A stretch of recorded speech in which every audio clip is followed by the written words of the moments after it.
Did you know that fasting is the zakat of your body?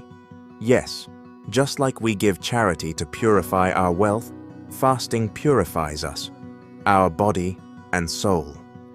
Imam Jafar Al-Ssdiq narrates from the Prophet, who said to his companions, "Shall I tell you about an action that makes shaitan run far away, as far as east and west?"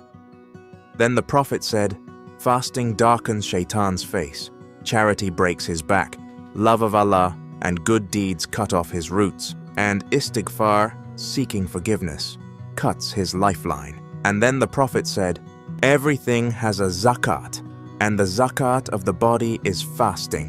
So this Ramadan, let's give our bodies the zakat they deserve. Fast, purify, and grow closer to Allah."